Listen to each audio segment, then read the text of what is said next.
Tu veux gagner 25 ans de ta vie? Ou plutôt ne pas perdre des années de ta vie? J'imagine que oui.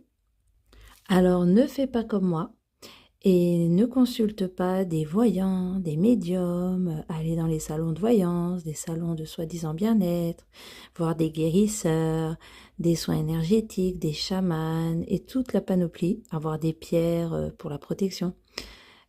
Parce que derrière les médiums et les voyants, donc on a des réponses immédiates, il y a beaucoup de vrai mais beaucoup de faux aussi.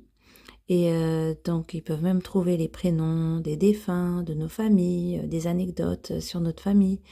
Mais tout ça, en fait, c'est le diable qui se cache derrière, car il est écrit dans 2 Corinthiens que le diable se déguise en ange de lumière. Donc, il faut savoir que les anges, ce sont des anges, mais déchus.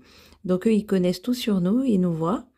Et donc, ils nous manipulent. Ils manipulent aussi le médium ou la voyante avec les cartes ou d'autres supports, le pendule, les boules de cristal, etc. Donc, il faut bien savoir que tout ça, c'est derrière, c'est le démon. Et souvent, il y a des voyants qui ne savent même pas.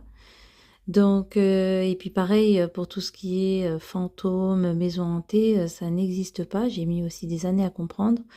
Parce que quand on est dans l'ésotérisme, on a un ressenti de toutes ces choses-là. On fait nettoyer les maisons, les soins énergétiques pour déparasiter les entités de nos maisons, etc. Ou des lieux où on vit. Et en fait, les fantômes n'existent pas. En fait, c'est encore une ruse du diable. Ce sont des démons qui nous font des oppressions, etc. Donc, il est bien écrit dans le Deutéronome chapitre 18, 10. On ne trouvera chez toi personne qui fasse passer au feu son fils ou sa fille, qui pratique la divination, les incantations ou la magie, personne qui use de charme, qui interroge les spectres et les devins, qui invoque les morts. Car quiconque fait ces choses est en abomination à Dieu, et c'est à cause de ces abominations que Dieu va chasser ces nations devant toi. Et on voit également dans Ésaïe 47, 13. Tu t'es fatigué à force de consultation, qui se présente donc et te sauve ceux qui détaillent le ciel, qui observent les étoiles, qui annoncent chaque mois ce qui va fondre sur toi.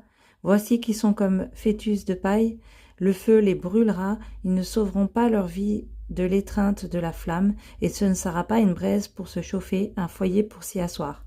Ainsi auront été pour toi tes devins, pour lesquels tu t'es fatigué depuis ta jeunesse. Ils ont erré chacun devant soi, et pas un ne t'a sauvé.